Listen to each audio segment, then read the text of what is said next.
evening and welcome to the Rainbow Review, a program dedicated to bringing you the week's most notable LGBTQ news stories and events. I am Susan Frawley and my co-anchor is Stephen Ryan. Good evening, Stephen. How are you tonight? I'm great. Good. Did you have a good week so far? Yeah, the teachers at CSU Chico are a little worried about the strike, but I think we're going to be okay. Well, it will be what it will be. Yes. Yes, it definitely will. You ready to do some news? Yeah, let's get to it. All right, let's go. Last weekend, the Gender and Sexuality Equity Center at CSU Chico hosted their third annual Trans Conference. The conference, entitled Trans Ending Oppression, Nothing About Us Without Us, was held April 3rd in the BMU auditorium. It featured a number of excellent speakers. The keynote speaker, Jenicette Gutierrez, is a founding member of Familia, Trans Queer Liberation Movement. She is well known for interrupting President Obama during a Pride event at the White House. Other speakers at the conference, including Juniper Cordova-Goff and Alex Brown, hosted sessions that dealt with such issues as improving access to transgender health care, transforming politics, and creating trans-inclusive sexual assault programs. We are glad that GSEC held such a well-run and informative event, and we look forward to their conference next year. Once again, we have quite a bit of news regarding the state of various anti-LGBTQ legislation. On March 30th, Mississippi approved an anti-LGBTQ religious freedom bill. The Mississippi Senate approved House Bill 1523 with a vote of 31 to 17. It returned to the House on April 1st, and it was passed by a vote of 69 to 45. On April 5th, Governor Phil Bryant signed the bill into law. This bill will allow individuals, businesses, government employees, nonprofits, and other entities to discriminate against not only LGBTQ people, but also anyone who's had extramarital sex based on their sincerely held religious beliefs. HB 1523 would bar the state from taking action against anyone who discriminates based on their belief that marriage should be between one man and one woman, that sexual relations should be reserved to such a union, or that male and female refer to someone's immutable biological sex as objectively determined by anatomy and genetics at time of birth. Republican Senator Jennifer Branning, who introduced the bill, said it was drafted in response to the U.S. Supreme Court's decision in favor of same-sex marriage last June. She said, and I am quoting here, "This isn't a bill to allow any type of discrimination at all. As a matter of fact, it's quite the opposite. It's about protecting the religious freedom of those who don't feel they can, with a clean conscience, assist a same-sex couple." Stephen, I have to stop for a moment here and reflect on the quote. She is saying that this bill, which would allow people to refuse services to people who do not hold the same religious beliefs, is not about discrimination. I believe she means discrimination against Christians by this quote, and does not see that it would indeed allow people to discriminate against gay people. Or does she not see that members of the LGBTQ community are people? What do you think about that? I think that the introduction of all this hate is just, we took one step forward with the passing of the same-sex marriage with the Supreme Court, but now we're taking 2 steps back. Mm-hmm. I totally agree with you. I think this backlash is ill-considered. I think that, excuse me, many of these bills are not well thought out, and they see it as, they feel that they're being discriminated against, but they don't see that these bills actually do discriminate against other people. There are things to worry about. It's not just about trans people using bathrooms, but it's medical service providers. It's about being fired for not fitting a stereotype of what means to be male or female. And I think that they're not thinking about the religious freedom of everybody. No. And what if Muslim people or Jewish people or Satanists, for instance, decided they wanted to discriminate against people in their places of business? Do you think that they would feel probably the same about that? I could almost guarantee that they would feel the same as we feel. Yeah, I think so. So, anyway, back, excuse me, I've cleared my throat. Let's go back to the story. Democratic Senator Derrick Simmons spoke against the bill, invoking Mississippi's long history of racial discrimination. He stated that, with Mississippi's dark past, can we afford in 2016 to pass anything that can be construed as discrimination? Simmons said, people were actually taken brutally from their homes and they were killed based on what some considered to be, this is my religious belief, based on we don't want any mixing of the races. In the bill are provisions that allow that any person can choose not to provide treatment, counseling, or surgery related to gender transition or same-sex parenting. Any state employee can openly express their beliefs without consequence, and any state employee can choose not to authorize or license legal marriages by recusing themselves from those duties. Also, any person can establish sex-specific standards or policies concerning employee or student dress or grooming, and can manage the access of restrooms and other sex-segregated facilities. In other words, you can be fired for not wearing clothing appropriate to what they consider your gender.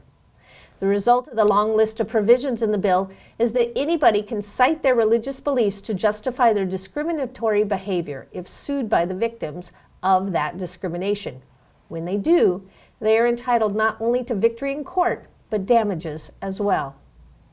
We have more news out of Mississippi, but this is a positive story. On March 31st, a federal judge halted enforcement of the state's ban on same-sex couples adopting children.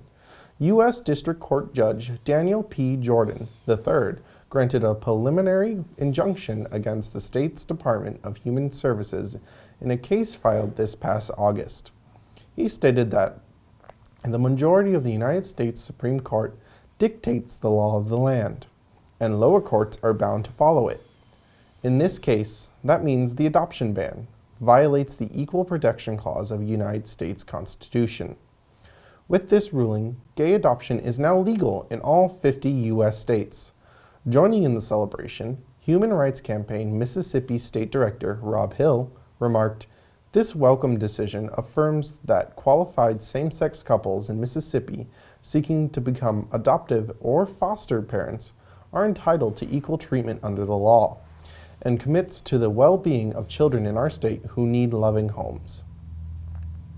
The Religious Freedom Bill, currently being considered in Tennessee, would allow mental health counselors to refuse services to those who have conflicting belief systems. Representative Jason Zachary says that Bill 1840 is aiming to reinforce the First Amendment by protecting the religious rights of counselors, allowing them to refer a patient elsewhere. He also expressed that the bill protects patients and helps them to get better care, not denying care. The bill violates Section C.5 of the American Counseling Association Code of Ethics, which says that professional counselors may not refuse clients based on age, culture, disability, ethnicity, race, religion/spirituality, gender identity, sexual orientation, marital/partnership status, language preference, socioeconomic status, immigration status, or any basis prescribed by law. Louisiana Governor John Bel Edwards says he will soon rescind an anti-gay executive order issued by his predecessor, Governor Bobby Jindal. Governor Edwards has also announced his intention to issue an executive order protecting state employees from discrimination on the basis of sexual orientation or gender identity. Previous Democratic governors in Louisiana had issued such orders, but not Republicans. Edwards was elected in November over Republican David Vitter, a U.S. Senator. In Virginia, the Governor Terry McAuliffe vetoed a bill that would have allowed ministers and others to refuse to marry gay couples because of their religious beliefs. The bill would have granted ministers and others empowered to wed people the right to deny marriage services to same-sex couples if performing them would violate their religious beliefs. The Republicans do not have enough votes in the state's General Assembly to override the veto. Joining the growing boycott against North Carolina, Connecticut Governor Daniel P. Malloy today announced that he has signed an executive order banning state-funded travel to North Carolina. Governor Malloy said nearly 2 decades ago, Connecticut was among the first states to pass a comprehensive anti-discrimination law concerning sexual orientation, and 3 years ago, I proudly signed a law adding gender identity and expression to those statutes. We need to do what we can to stand up and act against laws that encourage, as a matter of public policy, discrimination and endangerment of our citizens. It's unacceptable, and Connecticut is acting. PayPal has also joined in and announced that they are canceling plans to build a new global operations center that was planned for Charlotte. The U.S. government is also getting involved in North Carolina. At least 5 federal agencies are deciding if they should withhold federal funding to the state. The reviews at the Education, Transportation, Labor, Housing and Urban Development, and Health and Human Services departments are not yet complete. A host of federal laws, from Title IX in the Education Amendments of 1972 to the Affordable Care Act and Violence Against Women Act, have anti-discrimination language that suggests North Carolina could stand to lose funding on a range of fronts. The Transportation Department spends roughly $1 billion in North Carolina a year, while the Education Department provides more than 4 times that amount. A group in Texas calling itself Texas Values has called the companies boycotting Georgia corporate bullies for speaking out against the Georgia Religious Rights Bill. The organization is saying that the companies have declared war on religion. They have singled out Disney in particular for their anger.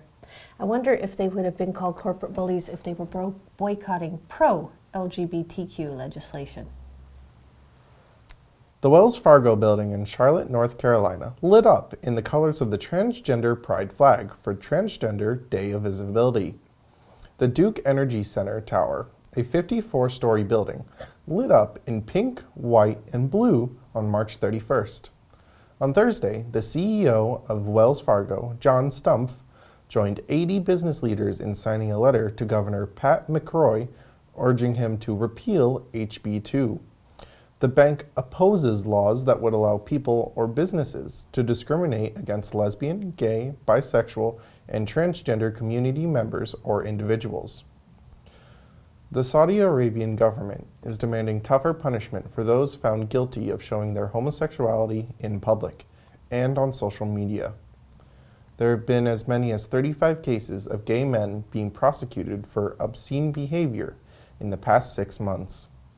Prosecutors are now pushing for the death penalty for people convicted of homosexuality. This comes as a backlash for a reported of what they say is a surge in abnormal behavior due to the boom in internet use and that people are becoming increasingly bold about their so-called abnormalities. The Saudi government hands out fines, prison sentences, and whippings for being openly gay. A second conviction automatically merits execution, although vigilante executions are also common in the country. On a happier note, Scotland's First Minister, Nicola Sturgeon, has revealed plans that will introduce the best trans and non-binary laws in the United Kingdom.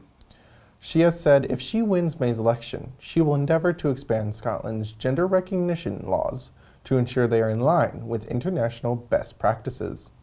Her plans are to allow trans people to be able to change their gender on their birth certificate by self-declaration.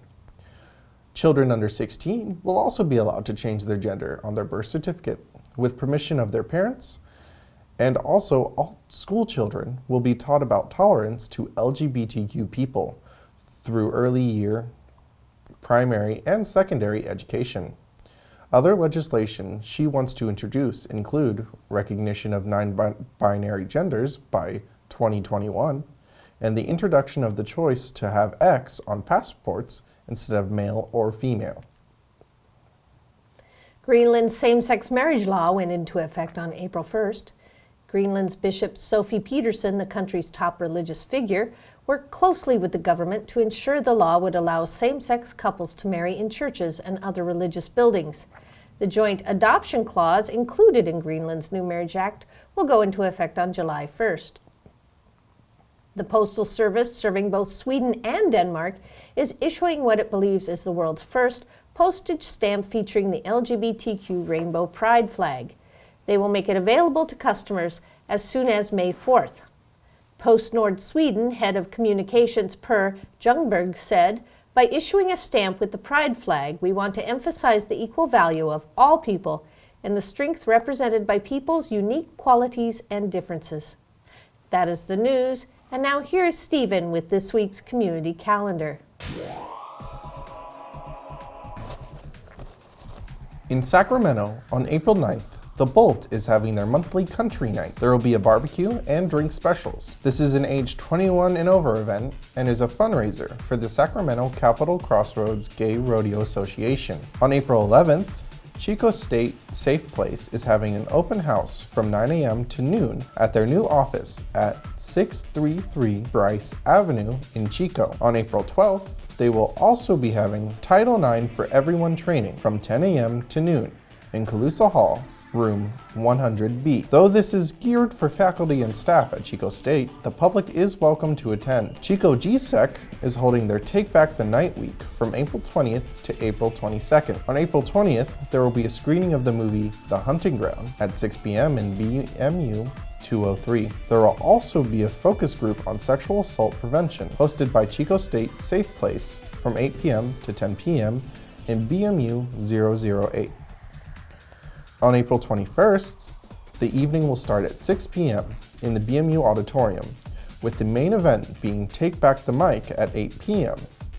GSEC will then lead a silent march through downtown Chico at 9 p.m.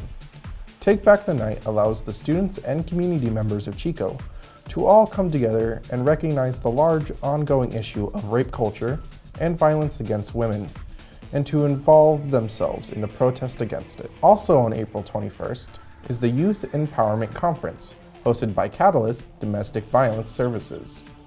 This conference is for teens aged 13 to 18. Youth can register by going to their Facebook page and looking for the registration link, or they can register at the link on the screen to Eventbrite. In Reading, at the Shasta Public Library on April 13th from 4:30 to 7:30, there will be an LGBTQ youth movie night and book review. The event is open to youth ages 13 to 17, their friends, and their parents. It will be held at the library, located at 1100 Parkview Avenue in Reading. Also at the Shasta Public Library will be a community forum to discuss supporting LGBTQ youth in rural North California. This event will take place on April 18th at 5 p.m. And don't forget, every Wednesday at the Maltese is Wednesday. This week's guest is CAC Cook. CAC, good evening. Good evening. I'm going to ask you, usually I say the title of the person that we're having as our special guest, but because you have a rather long title, I'm going to let you tell us what your title is. Okay. I'm the director of the Transgender Health Program of the St. John's Well Child and Family Center in Los Angeles, California. There you go, a nice long title. A nice long title. We were talking about you probably have to have a signature on your email so you don't have to type that every time you say. Yes. Yeah. Yes. Okay. So, CAC used to live here in Chico with us, and he has moved down to LA, and we're very sorry about that because we miss you very much. Oh. But why don't you tell us what you're doing down there? And when did you go to LA? But that's part of the whole story of what you're doing down there. That isn't is, it? yeah. We moved down in June of 2014, almost 2 years ago now, kicking and screaming because we did not want to be living in Los Angeles. But it was down to help get a transgender program off of its feet. They were struggling and trying to make it work, and we went down, we being my wife and I.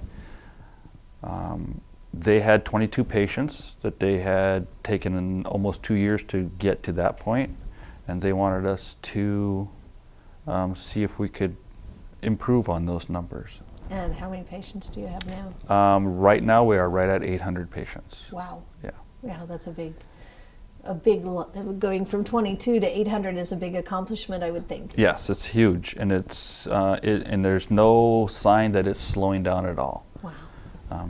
That just shows that there's a much needed. It's much needed. Yes. Yeah. And what do you do? I mean, you're the director, obviously, Mm-hmm. but you were kidding around saying you drink coffee a lot. But what exactly are some of the things you're doing down there? So I am the director of the program, but I am also right now the only medical provider for all 800 of those Wow. patients. Yeah. How do you do that? I mean, that's a lot of patients. It's a lot of patients. It's a lot of work, and I don't get to sleep much. So that's the big thing. I miss sleep. You miss sleep, so it's nice to come to Chico every now and then and sleep. Right? Yeah, but today I'm reminded that they have pollen in Chico, and I don't miss pollen. Sorry, Yeah. yes, we do. We Yeah. have a lot of pollen. So. Yeah. But again, what are some of the things that you help your patients with? So, being with the Transgender Health Center, what I do is I either continue their hormone therapy or I initiate hormone therapy for these patients. I see them for their general medical care and also help refer them out, those who do want to get surgeries. Not all of them do. Mm-hmm. Actually, there's just a very few that do. But those who do, then we help refer them out to surgeons and make their lives complete the way that they feel that their lives want to be complete. It must be really nice for them to be able to go somewhere where they're treated like people that Yes. understand their medical problems, because I know that's a big issue in the trans community, is finding a place that works really well for them. Yes? Yes, yes. And that's one of the things that we really tried to push when we started this program. I am actually the only cisgendered person who works in our program. Wow. Everybody else is transgender, and everybody who works in our program is a person of transgender, is a person of color. Wow. So you're that providing jobs as well as, which Yes. is, that Yeah. is fantastic. Mhm. And a very understanding atmosphere. I like that. I like that. Yes. It's very awesome. Our patients come in, and I hear this often, that not only are we caring for their health needs, but their emotional needs, because they are not being misgendered or mispronounced the way that they would get, that they have gotten in the past with their other medical providers. Mm-hmm. And they are really happy to look at the walls and see all of our brochures and flyers and everything that are welcoming them to the clinic. Are there more of these clinics throughout the United States? Are there very many? Are more opening? What's going on with that? So I know there are 2 in Los Angeles. There's the Los Angeles Gay and Lesbian Center, Mm-hmm. who see about 700 patients. There is Fenway in Boston. There's one in Chicago, Howard Brown. But there's not a ton of them. No. And as transgender is becoming more mainstream, Mm-hmm. people are now seeing that it's okay to come out of the closet and let the rest of their world know that this is who they are, and that they want to transition and be their authentic selves. Well, hopefully more clinics open, because there's, I think, probably a need for it. I think it must be very difficult for people living in small towns such as Chico to find proper care. It's interesting, because I started seeing transgender people in Chico, and there's a large community of Mm-hmm. people here, and which was a reason that made me realize that Los Angeles was going to be a huge community or a huge project, because a town of less than 100,000 people like Chico having a large community, can you imagine what Yes. a town of Los Angeles with 19 million people is going to look like? Wow. So, Yeah. And you're doing a documentary? Is that the news I've heard? Well, I know there's one in the works. That I don't know that I'm a focus of it, but I know that I think we're probably going to be a part of it. That would be awesome. yeah. I'll look forward to seeing that. Yeah, So. yeah, me too. Anything else you want to share with our viewers for the? I miss Chico. It's a wonderful town. I raised my family here, and it was great. We settled in Long Beach, which is awesome. It has a wonderful community, and it's a wonderful vibe, much like this one. So, yeah. Good. Well, I'm glad you're happy down there, but I'm sure we all miss you very much here. Yeah, we come back when we can. Good. Yeah. So it was very nice to have you tonight, CAC. Thank you so much for coming on the show. Thank you for inviting me. Thank you. Okay. Next week, our guest is going to be Angela Bledsoe with her dog, Oliver, for Fur Baby Corner. If any of you are interested in appearing on our show as a guest to either promote an event or showcase your own business or talent, please email us at therainbowr@gmail.com or visit us at our Facebook page, The Rainbow Review. The Rainbow Review is dependent on support from the community. If you are interested in sponsoring our show, please contact us for details. All contributions are tax deductible. And that is our show for this week. Thank you for watching and have a wonderful night.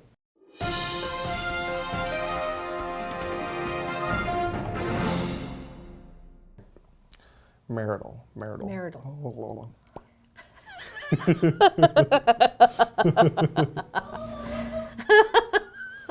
All right. You don't drink, do you? Well, I've never had tequila, so. Never had to You only Nope. just turned 21. Well, that's Skylar and I are having an unspoken conversation with our eye contact.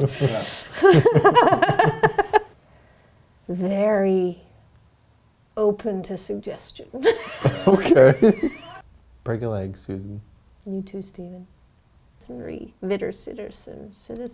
I hear you laughing in there, Delio. Citizenry. Damn you all. I love you guys. Love you too. Don't love the word citizenry. I was just getting all set, and you're like, if I had a beard, I would mess with you totally. If you had a beard. Every time you got ready, I'd be like, Really, Susan? really, Stephen? Okay. Act against. God, I'm going all the way back. A group in Texas. No Texas for you. Okay. I will snap them in. We're rolling out here. Yeah, we're ready. We are so ready. Yo. Yes, Ace. Okay. So close. Oh, I was done. Nicola. I was thinking the same thing too. Nicola. Sorry. I want to Nicola. say Nicola now. Nicola. I hope that wasn't the special K. See what I have to work with. 7:49. It's like Caitlyn Jenner all over again. Oh my God. All right. When you're ready, Stephen. I'm never ready, Susan. When I you're just ready. look ready. Are we ready? Inside, I'm screaming. What are you doing? All right. Are you ready, Adelio? It's the baby Jesus. Jill. I'm so heavenly.